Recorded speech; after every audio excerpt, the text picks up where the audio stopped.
Kwa hiyo sasa, roho ya mwanadamu ni pumzi ya Mungu mwenyewe iliyoumbwa kuwasiliana na Mungu, Roho ya mwanadamu ni pumzi ya Mungu mwenyewe iliyoumbwa kuwasiliana na Mungu. Hakuna kinachoweza kuwasiliana na Mungu ndani yako zaidi ya roho yako. Roho ndio inayowasiliana na Mungu kwa 100%, na roho ndio ina uwezo wa kusikia sauti ya Mungu. Roho ndio ina uwezo wa kuongozwa na Roho Mtakatifu. Sasa utaona watu wengi wanaongozwa na akili na fahamu za kwao, kwa maana ya nafsi, na roho ikishafikia hatua ya kutawala nafsi, maana imetawala akili, imetawala fahamu na imetawala mwili wako. Kwa hiyo makosa madogo madogo ya kiroho utayashinda mengi, yaani utakuwa ni mtu ambaye haukosei sana kwa habari ya mambo ya rohoni au kwenye maisha. Utakuwa unakosea kwa asilimia ndogo sana. Watu wengi tunakosea sana kwenye maisha yetu haya. Kwa nini? Kwa sababu tunaishi bila muongozo wa aina yoyote. Yaani akili yako tu ikikutuma kufanya jambo, wewe ukalipima kwa uwezo wa akili asili uliozaliwa nayo, ukaona hili ni jema, unaamua kulifanya.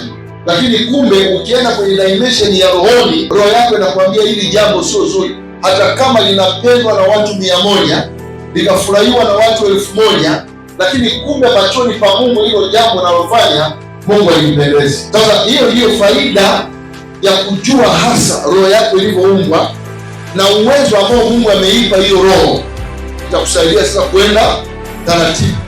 Of course, kutokana kwa sababu akili ya mwanadamu huwa inatafuta maana halisi ya kimwili. Sasa kuna wakati unaweza kuwa unafanya jambo unaona kama mbona kama hapa sielewi, lakini kwa kadri unavyozidi kumove ukiwa na shauku ndani, ndivyo unavyoenda dimension mpaka unafika kwenye ufahamu sasa wa rohoni kwa 100%.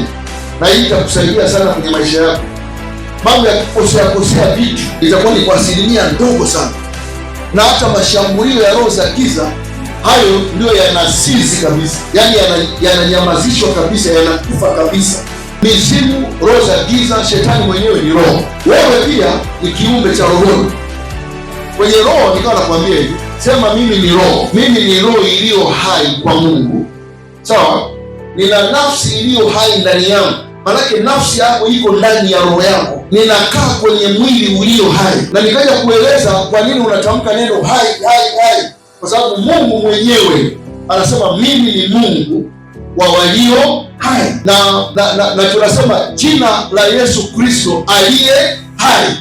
Kwa hiyo tunaona Mungu mwenyewe kila mahali anaposimama anajitambulisha kwamba yeye ni hai. Kwa hiyo lazima na wewe, ili roho yako sasa iwe active, ianze kufanya mambo ya rohoni, ianze kutembea kwenye dimension isiyoonekana kwa macho na akili za kibinadamu, lazima kwanza uwe ni mtu unayemeditate kwamba mimi ni roho.